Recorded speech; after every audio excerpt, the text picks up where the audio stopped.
What's going on, everybody? Happy Monday, and welcome to the Fantasy Alarm MLB DFS Quick Pitch Podcast. I am James Grande, joined by Howard Bender, not joined by John Pembo, who lost all his money and, self-respect in Las Vegas this weekend. Howard, what's going on, brother? Happy Monday. I could have sworn that when I was talking to him, that he was singing No Diggity, but I guess it was No Dignity No is what's going dignity. on with Impemba now. So yeah, bachelor party, losing all his money playing in Vegas, and then and drinking his sorrows away at the swim up bar or wherever he was. Yeah, So yeah, yeah. I saw the picture. Him and Coop both picked. It was very cute. They both posted it together. They were like, "Hey Coop, hey John, let's post it at the same time. 3, 2, 1. Okay, posted." I don't know if you saw that on Twitter too, it's but so romantic. it was very romantic. Coop and John out there in Vegas. John might come back. Hopefully, he doesn't have the tattoo over the eye like Mike Tyson. But we'll see. We'll have to wait and see on Monday's live stream here at 5 p.m. Eastern, where you can get your questions answered live by me and John on the Better Sports Network, presented by Fantasy Alarm. 7 games here on Monday, Howard. Pretty interesting slate. Doesn't look like any true weather. We don't have Coors Field to deal with. Um, just looks like our standard run of the mill 7 game slate, which is the wheelhouse for I think everyone around here at Fantasy Alarm. Starts getting over 10. No, 7 though. Perfect amount of games, I think. I agree. I definitely agree. Yeah, when you can limit your options. I mean, first of all, I hate getting pigeonholed into having to invest in cores. Right. That's always a pain in the ass. So yeah, now you're cutting it down here. 7. It's going to be interesting. Some good pitching on the top end, some really suspect pitching on the bottom end. So lots of stuff to investigate here. Yeah, and let's investigate Vegas first and just see if there's anything that stands out. I would say, in terms of money line favorites, we still don't have two. Actually, we do. San Francisco, have they announced a starting pitcher? Do we have that on the board? Alex Cobb projected to Yeah, start Alex according to Cobb's good. DraftKings. Mhm. Okay, I'm looking at where I'm looking doesn't have a listed starter, so I was unsure. But St. Louis opened as a -125 favorite there. The biggest favorite I'm seeing on the board thus far, Spencer Strider and the Braves taking on the Miami Marlins, -240 at home over on DraftKings Sportsbook, -250 on Caesar Sportsbook, if even juicier odds there.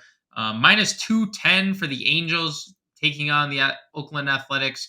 Jose Suarez in that game.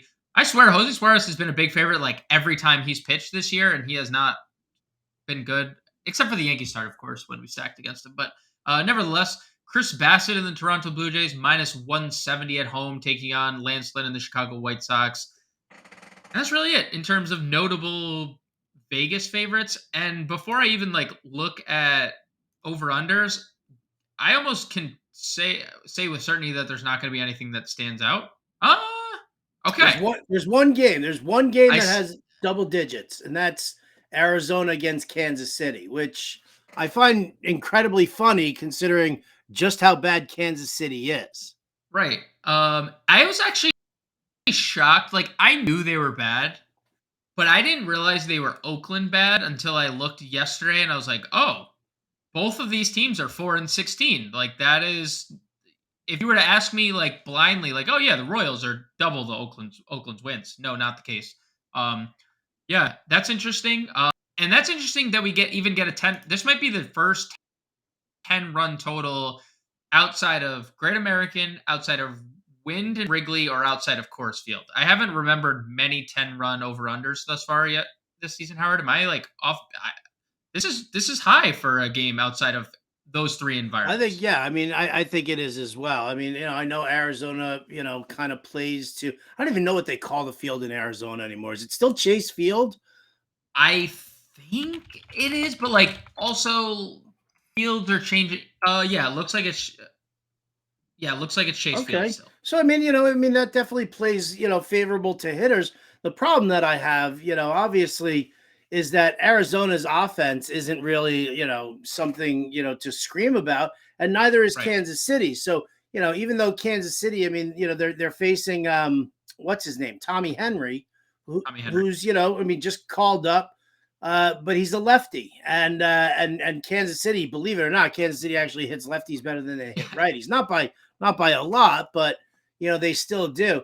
From a betting standpoint, I'm actually kind of looking at the potential of just taking the under on there. I mean, I haven't looked into the bullpens and see whose bullpen has been really really horrific. Kansas City's, now that I'm looking right now.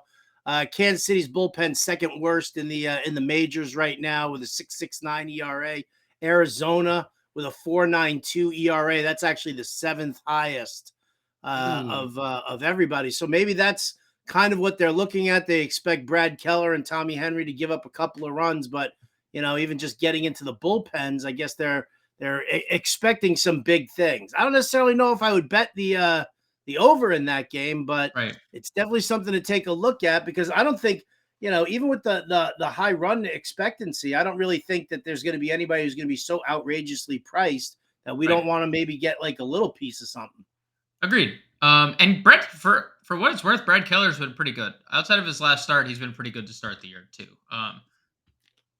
Kansas City has had some breakouts in the past couple of years, notably last year, Brady Singer. Maybe this time around, it's Brad Keller.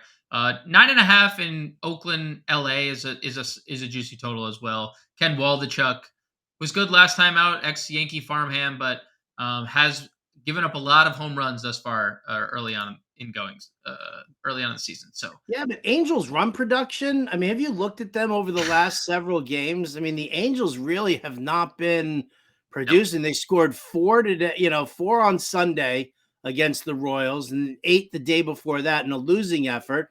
But then it was like 2 runs, 3 runs, 2 runs, 5 runs, 5 runs, 1 run. It's like all of a sudden, so these bats really aren't taking off as much as you would like to sure. think that they would. I think things get a little interesting here, and we'll talk about Waldachek and the Angels because they have a lot of hitters in their lineup that profile good against left-handed pitchers, and they have for quite a while. I mean, just to rattle off a couple without the obvious names, which I think no one needs to sit here and tell you Trout, Otani, Ward, but Brandon Drury, Luis Rengifo, they've both hit lefties extremely well in the past, and Anthony Rendon as well. So we'll get into it. Let's get into pitching right now. Spencer Strider topping the list, significantly more expensive than anyone else, $1,400 more. Can the two-pitch guy continue to just pitch with two pitches and be successful? The answer has been third pitch and 9 strikeouts in each start. And then it kind of drops off. We have Jordan Montgomery, 9,500 in San Francisco. Obviously, a good pitching environment. And then Sonny Gray against his old ball club here in Minnesota, hosting the Yankees, 9,300. How do you assess this top tier? Two of those guys have been really good. Montgomery was really good until his last start against the Arizona Diamondbacks. How do you break down this top tier, Howard? I mean, all three have been doing, Right. extremely well for the season, including Sonny Gray. Do I want to use Sonny Gray against the Yankees? Nah, I don't know. For 9,300, it does seem a little on the pricey side. Right. I'll tell you what, I would probably do one of two things, because as we go through the rest of this pitching slate, I'll just tell you flat out, spoiler alert, James, I think it sucks. I think the It, choice of pitchers it is does. absolute hot trash. It And does. so I'm probably going to be looking at building lineups that go with Spencer Strider, and then I'll pay all the way down for little Tommy Henry or something like that, and pay nothing Ooh. for him, Right. and basically, punt that second pitcher spot. Because I mean, really, he doesn't really have to do a whole lot. If he can get me, we said this about Tyler Wells the last time we had this stream. If he can get me 5 innings, give up maybe 2 or 3 runs, and give me like a small handful of strikeouts, he's easily paying off his salary. Anything else on top of that is gravy. So, I'll pay up for Strider, because that strikeout potential against Miami is just, I mean, that's going to be so tough to pass on. It's going to be so Ag- tough to pass on. But then I Agreed. might kind of think about it and say, we were just talking about that Kansas City Arizona game. How nice would it be just start both Montgomery and Gray, and then get in those the bargain bats off of that game? It would be nice. And San Francisco is very susceptible to left-handed pitching. Remember this last time we were talking, Howard? That one, who was that Mets pitcher? and I was Peterson? like, Oh, dude, he no, got no, no, no, no, the other one. Joey Lucchese. Lucchese. Joey Lucchese looked pretty dang good in that start. But and it's not. I'm not patting myself on the back just to like, but it's goes to like what we were talking about just with San Francisco's offense. They are a bunch of lefty bats that hit righties well, but they just strike out a boatload. 30.2% against lefties this year. And that's just going up. Like that was maybe 2 percentage points lower than the last time we did this did the podcast. So it's only getting worse. So like Well, hey, you clearly did not watch the game against David Peterson on Saturday then, because I invested in the Mets on the money line because I was oh, like, it's Peterson. If Lucchese can dominate these guys, well, certainly David Peterson can, right? Wrong. That dude looked terrible against the Giants. I'll still go back to Montgomery 100%. But man, that was a little disappointing there with San Francisco. Saturday was a boxing night for me, Howard. I was heavily invested in the Ryan Garcia Tank Davis fight. So uh, everything else was shelved. It was a boxing Saturday. So but it doesn't surprise me. David Peterson's really good and really bad from one start to the next. Speaking of really good and really bad, we've seen the best of Lance Lynn. We've seen the worst of Lance Lynn over the last couple of years. This version of Lance Lynn is not that good and has a very tough spot against Toronto here, giving up a ton of hits, a ton of walks. Everything is trending downwards for Lance Lynn, who's getting up there in age. On the flip side of this matchup, Chris Bassett has looked pretty good after his first start. 2 earned runs or less, 3 straight quality starts, 5+ strikeouts. He gets the White Sox, who, are okay. And Alex Cobb is the 8K tier. Like any of those guys interest you? Like for me, it would be Bassett in this tier. Yeah, That's that's probably about it. it. Yeah, that's it for sure. That's it. Where does Bassett like? I guess amongst the first 6 guys, right, 8K and up. Where does Bassett rank for? Where would you rank him? Because I agree, Strider is the must of the bunch. Like he is my number one. Obviously, he's priced like that way, and I think on a per dollar basis, Bassett might be my second favorite. With how he's looked in his last 3 starts. Yeah, I would say, I mean, yeah, the White Sox are dealing with their issues on their own. I've got a lot of Bassett in season long, so of course, the beginning of the season is really kind of, shaking me a little bit. But yeah, Right. I wouldn't mind investing in Bassett for this slate, for $8,000 on DraftKings, or if you're going to just use him as a solo shot in FanDuel. Yeah, I would probably do that. I don't know if I rank him above Montgomery, but I Okay. definitely would rank him above Gray. Okay. Cool.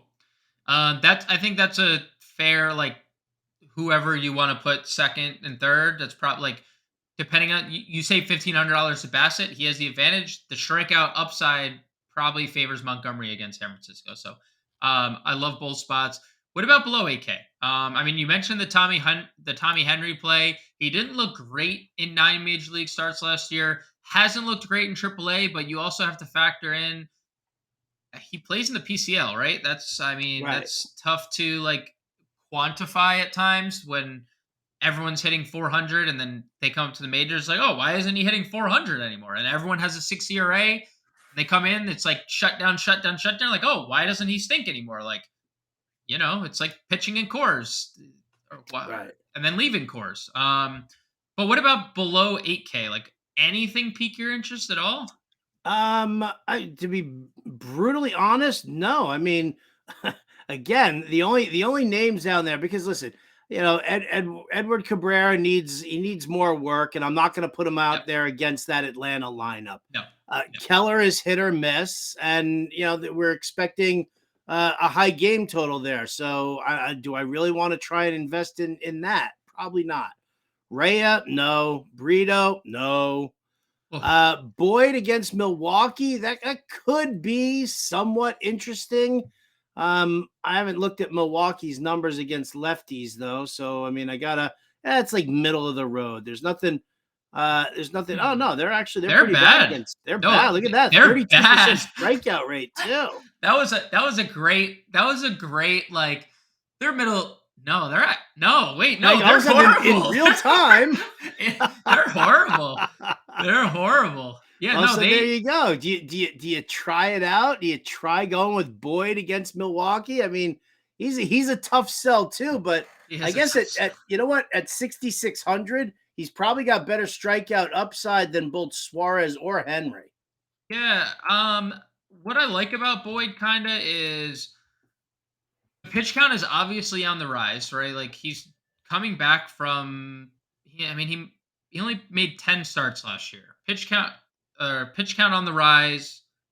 Expected ERA about in line with his ERA. So he's pitching to like what he is. 40% ground ball rates, fine. Um, Not a lot of hard contact against him though. Only 23%, which I like. Um, I don't know. Like we talked about the Brewers. I'm going to say this about the Brewers until game 162 and beyond. Like they are a boomer bust team through and through. Mhm. They are a team that could go out there and blast their way to 10 runs and have 5 home runs, and it wouldn't be surprising. And then they could get shut out by the Matt Boyds of the world, and that really wouldn't be surprising either because that's just what their offense is now. That's how they built their roster. So yeah, I guess Matt Boyd. Jose Suarez is the has the second best odds in Las Vegas. If you want to, you know, take that for what it's worth, like minus 210 against Oakland. Is Jose Suarez the best odds down here to get a win? I don't know. He hasn't even gotten through 5 innings. So Right. I guess it's Boyd. I could see a case for Suarez. Johnny Brito has to face his demons of the 7-run first inning against Minnesota the last time that he faced off against them. So can't really go there. So yeah, it's probably Boyd or Suarez, and maybe a Or dart on top. Henry. Listen, you know what? Henry looked good in his last start against Salt Lake. Okay. Only allowed 2 earned runs in 6 innings, struck out a batter per inning. So I mean, again, I'd probably just stay with Boyd, but if you really wanted to play all the way down there I mean, come on, 5K, Yeah, it's 5K free. for a pitcher, it's free. It's free. It's free. So let's just hypothetically, we can just build our lineup at the end. But if we like, just for example, if we were to go Strider Henry, almost 4,300 a player, that feels good going into you have catcher where you're likely going to spend down and all that stuff. So I agree. Tommy Henry in our player pool. Kansas City, we don't think much of Kansas City's offense despite that 10-run total. And we can get to catcher where we have a member of the Kansas City offense at 4,800. Sean Murphy 5K. Wilson Contreras 45. MJ Melendez left Sunday's game with a lower back tightness, so we'll have to see. There's a lefty anyway. But what do you make of this top tier? I guess it's only 3 guys at this point. If Melendez doesn't play, so what do you make of Murphy, Salvi, and Wilson Contreras here, Howard? I guess it's okay. I mean, there's nothing great about it. There really isn't. Like, none of the top tier really do it for me. I think you can make a case for Perez. You can make a case for Murphy. Right. I'd probably, I'm probably only paying up a catcher like we were talking about Rutschman the other day. Right. Like that's the catcher I'm paying up for. If I'm looking down, at this right here, and you've got Murphy, Perez, and Contreras are my top guys, I might as well just pay down a catcher and just bulk up, in the other spots. I agree. So if we're not spending up, what are we looking at? Alejandro Kirk, 3,400 looks very good. Mm-hmm. He hasn't been the same. He hasn't shown the same pop this year, but coming alive. 900 OPS over his last 10 games. Ryan Jeffers has been good when he's been in the lineup. We'll see with a righty on the mound if he cracks the lineup. Danny Jansen hit a Yankee Stadium 2-run double on Sunday. Like, what are we thinking for this sub 4K tier? Anything below 4K. I mean, listen, I like Kirk the most out of the guys that you just mentioned. Agreed. I'm looking down even further. Actually, I'm looking at like Okay. Rogers. This my again. I'm not a Brad Keller fan, despite how he looked in his last start. I wouldn't mind just trying out that Arizona stack. I mean, Marino's 2,700. It's crazy cheap. He's been quite good lately, by the way. Very good. So why wouldn't we? Why wouldn't we want Agreed. to try and lock in that kind of a bargain? Agreed. Went into Sunday or into Saturday as the team lead in RBIs. By the way, after his 3 RBIs on Friday. You know, for people who were thinking Gabriel Moreno's probably not the guy, he looks like that guy, pal. He looks like that guy. He just might be that guy. He just might be that guy. I saw your boy Matt Tice hit a home run the day Uh-huh. after you touted him. Lefty. I don't know if he'll be in the lineup, but Waldichuk's allowed a ton of power. That's probably it, right? You probably don't need to go below Moreno. Like 2,700 just feels good. Walich homered as well in his one start. Maybe he starts against Waldichuk. Any interest if he starts against Waldichuk? No. You don't need it. $100 more, you get Moreno. So Yeah, you don't need to force it. all right, let's lock. We're probably gonna just lock. Let's lock Moreno in. That's our first lock. That you know what? No, we're going to Strider too. Those were our two.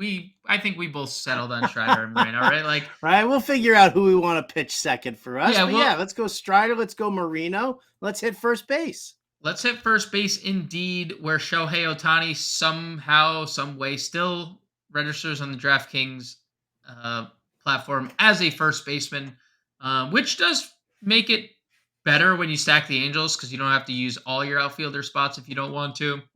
Um, but we have three 6K guys, and I'll throw Vladdy into the mix too at 5,700. Between Otani, Goldschmidt, Olsen, and Vladdy, what's your favorite flavor at this tier? I know you're sipping on the Matt Olsen Kool-Aid a lot these days, Howard. Is Olsen still your favorite guy at this tier, or who's your guy here? Listen, against a right-hander, Matt Olson will always be my favorite. But I mean, come on, Vladdy Jr. Oh, against he has against been. a very hittable Lance Lynn. Yep. Yep. Yeah. Yep. Yep. Yep. Yep. I mean, I got nothing. He like Vladdy has the quietest 340 average around the league right now. Like he's just casually just back to where he was 2 years ago. And who's even talking? Like there's not. I feel like it's not even. It's like, oh, Vladdy's 340. Okay, that's where we expect him to be. Well, like, dude, he's hitting 340. Like it's insane. You know, he's my guy too. I think Olsen a close second. I actually like using Otani against lefties, and Waldichuk allows a lot of power, so I don't mind going there. Goldschmidt would round up the bottom of that list for me. Under 5K we go. Our boy Joey Gallo homered on Saturday, I believe, or he homered in the snow game on Friday, I think. That was Yeah, the game we liked. We liked him on that. We liked him that was the game that we said. Why wouldn't we go with Joey Gallo? That was the snow game. Uh, Joey Gallo loves snow. Apparently, he could see baseballs in snow, or he just swung blindly but facing the Yankees, obviously, he's talked very openly about his time in New York and how much he didn't enjoy it. I'm not going to say there's like revenge narratives in baseball are like the most pointless thing of all time, because baseball is the hardest sport to like actually have some type of revenge in. But he's been really good, and Johnny Brito can serve up the long ball. Any interest going back to Gallo? We used only first base now. He had outfield eligibility the last time we talked. Yeah, is he only first base now? Yeah, Wow, I look at know it that. kind of takes away the appeal because he had the multi-position eligibility, but yeah, now only first base. Yeah, I mean, listen, I have no problem going to him though here. I mean, Okay.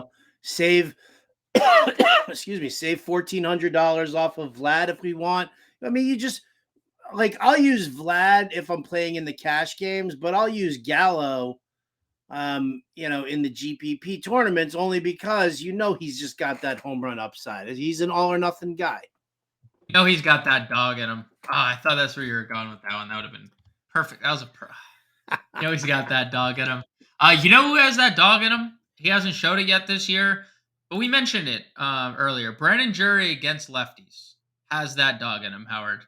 And I don't love that he now shares a position with Gio Urshela, who now has first base shortstop eligibility. That is the maybe the weirdest first like combination of eligibilities I've ever seen, first and in shortstop.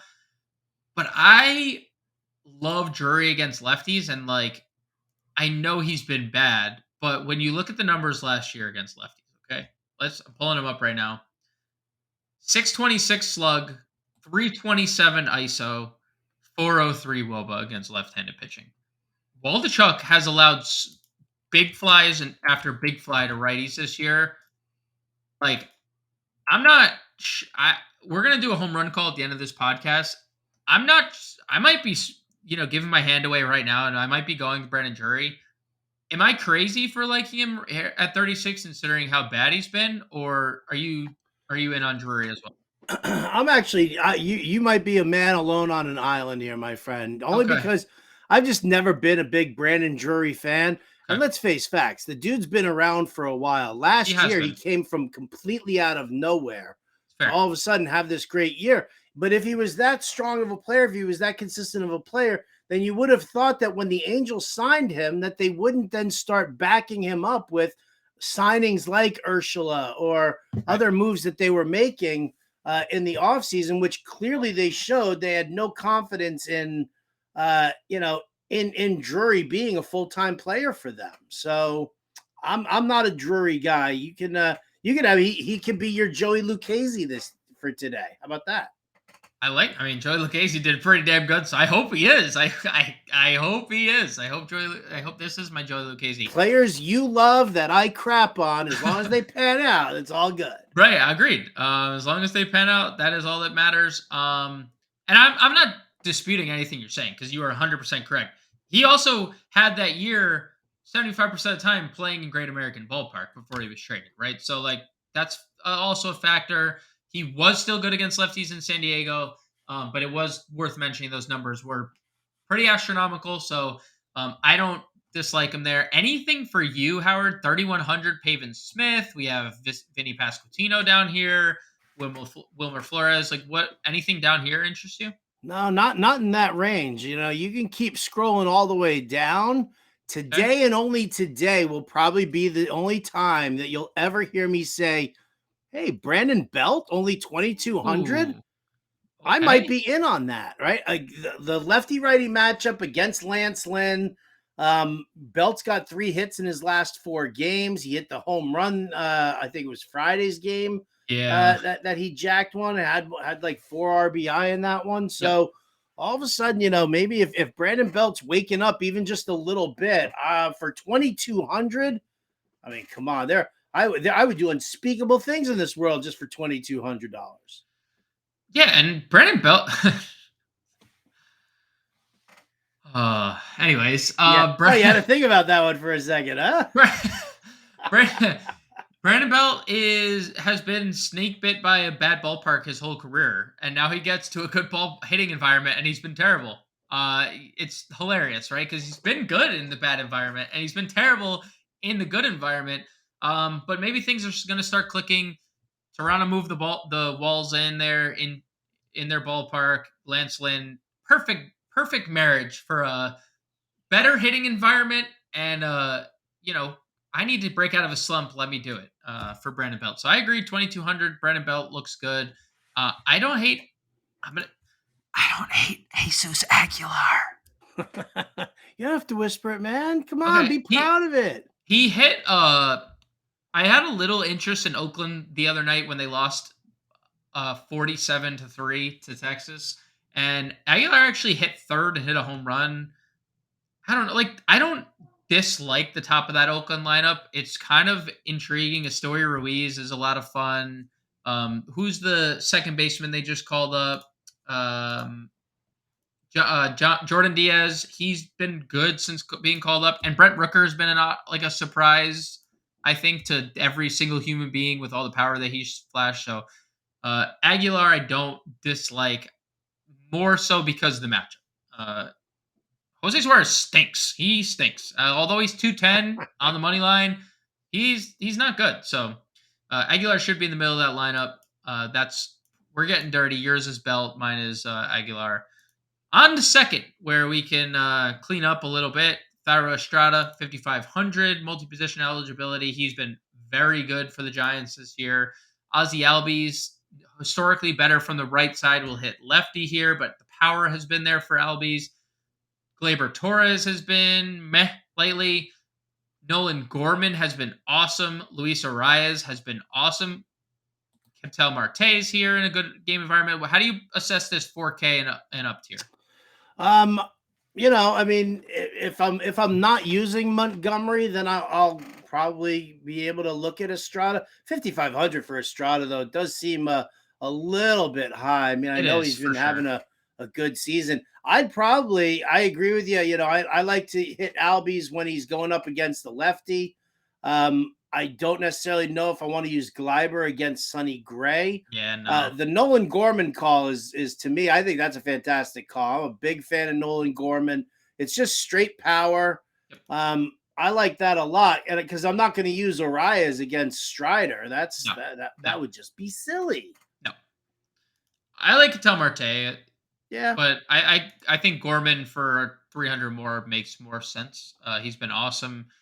And who knew what they were going to do? Like, they have so many guys on that team, but they just can't take Nolan Gorman out of the lineup because he's hitting. So as long yeah. as he's going to continue to hit, he's going to be in the lineup every day. Um, Big day for Jorge Polanco on Sunday. He has returned. I'm just saying, I tweeted it out. Anyone can go to my Twitter. It's right here on the screen. The underscore real underscore grande. I said Minnesota, the highest implied run total. What? Just be prepared for them to let us all down. And what do? They scored 3 runs. Yes, that is. Yep, there you go. There you go. Nice, nice. I'm just telling everybody, mind the underscores. Yes, yes. Mind the underscores here. Listen, I was gonna get rid of the underscores, and then Justin Fensterman came up with this great segment on SiriusXM and called deemed me the king of the underscore, and it felt so good, It was the king of something, Howard. So I had to keep it. But the Okay. king of being good lately, Jorge Polanco, 5 hits in his last 3 games. Only 3 games he's played this year, but had the home run on Sunday. Look, he was really good 2 years ago. He was really mediocre last year, but he's a good baseball player. Wasn't in the lineup last time they faced Johnny Brito. I kind of like Jorge Polanco quite a bit at 3,900. I agree. I think that Polanco at 3,900 is a great call. And the best part is that he just came back from the IL and he Right, started off hot. So you kind of want to ride this momentum right, for a little while, and don't worry about it. If he goes 0 for 4, okay, but 3,900, it's not the worst thing in the world for you to have to pay for that. But I mean, he's always been, in the seasons that he's done well, he's hit for a good average. He's got some power. I'm a big Jorge Polanco fan. I love him here at 3,900. And yeah, I like that $500 discount that you get off of Nolan Gorman because I right. think you can get more out of Polanco than Gorman. Gorman, you're just hoping for a 1 for 4 with a home run. Agreed. So Against the ground ball pitcher and Alex Cobb. If Alex Cobb is keeping the ball down, there's no home run coming. yeah, So Johnny Brito, we saw, I think you should I think personally, we lock because in I've Polanco in. looked at the rest of this position, I might lock in Polanco. I'm down to lock him in. I have a couple names to throw your way. I want to throw a couple names at you and see what you think. Let's see what you got. And I'm not saying they're better plays than Polanco, but just for the people at home not wanting to play Jorge Polanco, or for the people that want to play Johnny Brito, whoever the 2 people are that want to play Johnny Brito. Another lefty killer last year, Luis Rengifo, has not been great. He led off on Saturday, then he hit 5th on Sunday. He hit lefties really well last year. Any interest in Rengifo? I told you, I'm kind of down on this Angels lineup, Okay. and the fact that they couldn't even cover the run line against Kansas City on Sunday. Like, I'm sorry, man. That's Hmm. esta no bueno, papi. Hmm. I wonder if this is there's something going on here. Doesn't cover the run line. Doesn't let. I think they. Okay, that's okay. Okay.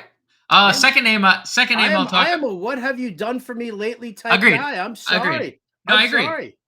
Someone who has done pretty well lately since being called up, Jordan Diaz for Oakland, hitting second in their lineup, has a hit in 4 straight games, RBIs in 3 of the 4, 2 extra base hits. Any love 27. I'm not gonna sit here and say that we should stack Oakland, but if you wanted to get dirty and needed value, Aguilar, the top 4 of their lineup, think it could be worse than those 4 guys. And Jordan Diaz hitting second isn't the worst at 2,700.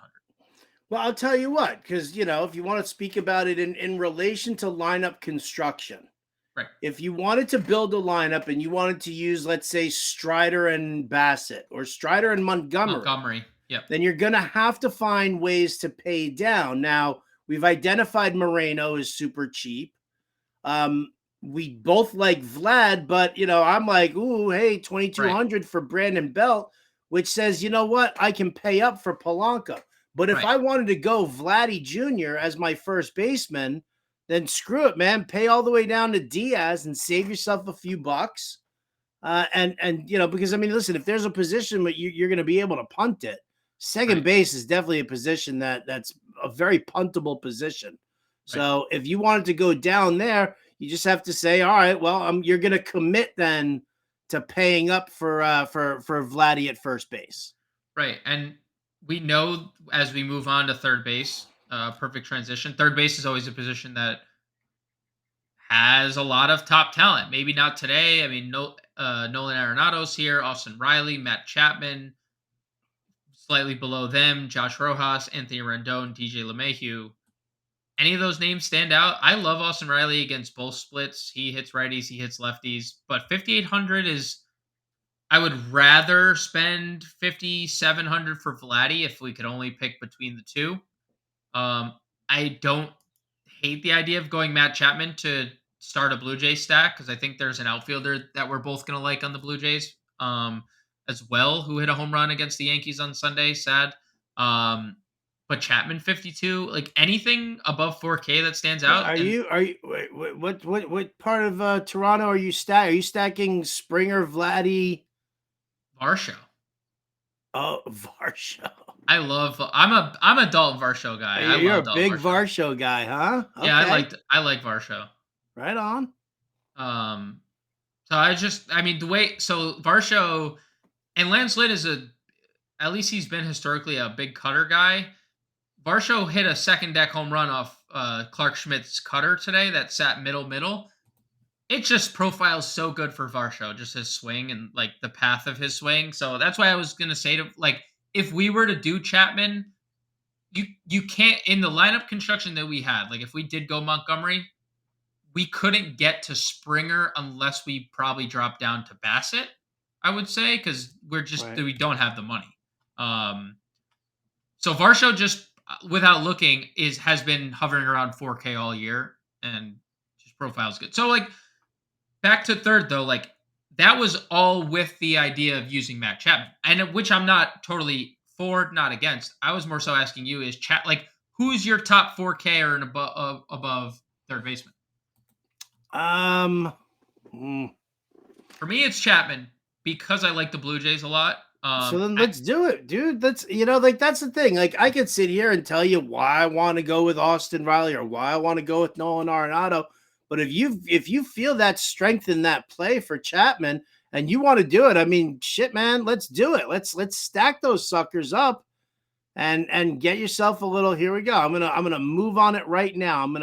I'm building a lineup while we're doing this. So let's Okay. get Vladdy in there.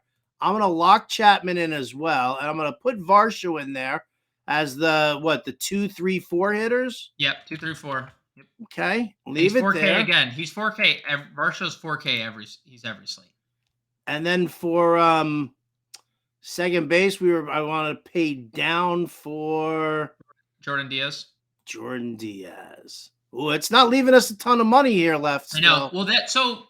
Well, if we were to not go Chapman, the rest of third, I think, does have some interesting names. Brian Anderson double donged on Sunday, and that goes back to like Milwaukee boomer bust type of situation where You get the double dong for Brian Anderson, you're in a very good position. 3,400, pretty good matchup against Matt Boyd. We liked Matt Boyd, but also understand what Matt Boyd is as a pitcher at this point. Right. So I think Anderson is a pretty good value, 34. Evan Longoria has been okay. He's been better against lefties, but hey, man, 856 OPS this year for Longoria. I know he's been playing part time, but he's in the lineup. Good over under in that game. And you mentioned you're not fond of Brad Keller. Um, Jake Berger is hitting only home runs. It's all he does. He just hits home runs. Yeah, I mean, I guess it dried up pretty quickly here at third, Howard. It does dry up quickly, doesn't Ooh, it? it dried up pretty quickly. I mean, Jose Miranda had a good day on Sunday, 2 for 3 with a walk. But like, other than Brian Anderson, I really don't have like. I do like Chapman and GPPs because we know what his power upside. And this has been forever the thing with Blue Jay stacks. Nobody plays Matt Chapman. Like Matt Chapman's just the forgotten guy. So, want to just go with Chapman or Anderson, or what do you think? I'll go with Chapman. I'll lock him in there because I know that it's gonna. Let's do it with your stack. I'm very curious because you know what? I'm gonna go with a similar stack with a little bit Okay. of an alternative to it for you. Okay. And we'll just and then I'll just share the lineup with you at the end of this. But let's lock in Chapman because I Okay. mean, listen, the rest of the position is hot trash. Yeah, it's bad. Hot trash. So shortstop for us, we won't be able to spend up. But I think you could definitely get to Bichette if that's a way you want to differentiate in instead of Chapman, you want to go to Bichette at shortstop. That's fine. We talked about a shot already. Willie Adames, I actually like better against righties. But he does get the Matt Boyd matchup at home. He's hit at home very well. Bobby Witt is interesting. Bobby Witt has been really hot lately. He was hitting 341 going into Sunday's game, then homered to extend the hitting streak to 5. I think if you want to get to Bobby Witt, that's fine.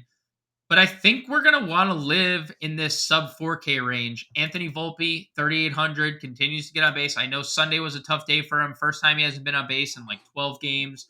But I think under 4K, as long as he's under 4K, he's in play. Geraldo Perdomo, Howard, has been surprisingly good this year. No speed, which I think we're kind of like, hey, dude, like, where's the speed? Like, you have all this gap. Anytime you hit the ball in the gap, you're showing off speed, but like, one stolen base. Hello. Vaughn Grissom has been disappointing. Oswald Peraza has looked okay since being called up. What's your thoughts on short? Another kind Kind of a crap of position here. yeah, it's pretty bad. Yeah, I mean, there's not a lot of interest here beyond. I don't even know if I want to go with Bichette either, just because I don't want to Nope, overinvest too nope. much in in this Toronto lineup. I like the stack that we're working on right now. Agreed. Yeah, Damas against the lefty, it's okay. Still pricey at 54. Yep. Edmund is always an intriguing option. I'm not a Sure. big Alex Cobb fan, so I might look at Edmund as a guy that kind of fills that need. Volpe, as long as he's gonna hit atop that Yankee lineup, should always be in play, like you said, if he's under 4K. That's those are probably the two guys I'd be interested in, and including Urshela. I know you're not like in on the Angels, but I'm a little more in on the Angels than you. Pick between Volpe and Edmund. Like if we were finishing building this lineup, like Volpe or Edmund for you. I'd probably go with Edmund then. I think just his experience against Alex Cobb a Okay. lot more significant than Volpe as a rookie trying to outwork Sonny Gray, who Yep. you know He's been good. he has been good. And he's been really good against righties, specifically 176 batting average against 480 OPS against Sonny Gray this year. Lefties have gotten to him a little bit, but the Yankees Yankees are throwing Willie Calhoun and Frankie Cordero out there from the left side, so So don't, bad. don't have to worry about that much. Finishing it off at the outfield, we have a plethora of guys over 5K. Talk to me about a couple of your favorites here over 5K, Howard. Let's see. Over 5K in the outfield. I mean, Acuna is just Yeah, absolutely I mean, insane. like He is Acuna, insane. Judge, Otani, Trout. You can't go wrong with them. It's a matter of can you afford them? Agreed. because you can probably only afford one if you even you're building a legitimate lineup. Right. So if that's the case here, I would probably lean Acuna. He just Like, has the highest ceiling, right? Like his ceiling is just yeah, higher than everyone else's. it is. Or you know what though? I mean, Trout at 59 Yep. against the lefty and Waldichuk, I think that's actually a really nice move as well. Yeah, Waldichuk this year against righties, Howard, 16 and 2/3 innings. So obviously we're not a big sample, but 15 earned runs, 6 home runs, 347, 422, 653 slash allowed against right-handed bats. Like that is like league worst. Like he's gonna give up Josiah Gray home run numbers if he continues that. Josiah Gray gave up like 40 Josiah. bombs last year, so I agree. I think and this leads me back to my point at first base with Drury and Rengifo, and like that's why I am a little interested in the Angels a little more than you, I would say, because we've seen what Waldichuk has done. He looked good his last start. I'm really happy for him. He's looked really bad in all those other starts. So I agree. I think Trout and Acuna for me. When we dip our toes under 5K, Yelich, tough spot against Boyd, lefty lefty, and he's kind of stunk. Taylor Ward homered on Sunday. Buxton stunk it up on Sunday, but he gets Johnny Brito, who has really struggled with righties this year specifically. So Buxton in an advantageous spot. George Springer down to 4,600, huh? I love that. That I mean, there are is certain guys like when the prices start dropping, I take a much greater interest in them. well, When you get to a guy where you're just like he's so wildly underpriced. I don't think 4,600 is wildly underpriced, but he's just always 5K. He's been look at through the one. He's been under 5K once since April 4th. So yeah. pretty much since the season started. Looking at some expected numbers too, Howard. So George Springer hitting has a 272 WOBA, expected WOBA 346. Like 230 BABIP, 484 expected slug. Like just talk about a guy just getting unlucky, right? Like that's just all these like everything suggesting the luck is going to turn. I also think it's very interesting. 44% fly ball rate this year compared to 37 last year. So he's even lifting the ball even more this year. Those walls in Toronto are coming in. So Springer 46. Talk to me. Ooh. Corbin Carroll 4,400. Speak to me, Howard. What do we think? Corbin Carroll 4,400. Corbin Carroll at 4,400 is very, very nice, especially with that matchup against Brad Keller. The highest there are a couple of guys in here that I'm kind of eyeballing a little bit. And it actually I started eyeballing him at Hunter Renfroe at 51, but still a little pricey. But Hunter Renfroe at the 51 is the nice spot. Carroll at 44 is really good, like really, really good. Springer at 46 is a solid price as well. That's probably about it. I never like to invest in Jorge Soler. Nope. Buxton is always, he's the bane of my existence. I don't need the lefty on lefty crime with Yelich. Carroll's an intriguing guy. He's definitely an intriguing play. Another stolen base on Sunday, gives his 8th of the year, 2 for 3 on Sunday. So now 3 multi-hit games over his last 5. And man, Arizona hitting this dude like 7th to start the year is still hilarious to me. Like, what are we doing? Like, just put him in the top half of the lineup immediately, right? Like, he's already your best player. Like, let's just get on with it. Yeah, I love Corbin Carroll. I mentioned Varsho at 4K. I love Varsho. Mm-hmm. Profile's good in this spot against Lance Lynn. And then we get below 4K. I think we're going to see some names we like. I, at this moment, don't see many. Trevor Larnach is 3,600. Lourdes Gurriel against Brad Keller is 3,600. Where did this dude's power go? Who knows? It's evaporated. Um, what do you see below 4K that peaks I your mean, Eloy at 35 is to me crazy? also kind That's of crazy. criminal as That well, is crazy. right? I mean, you're sandwiching him in between Max Kepler and Brent Rooker. Whoa! Don't disrespect Brent Rooker's name I like will that. disrespect Brent Rooker all day long, baby, all day.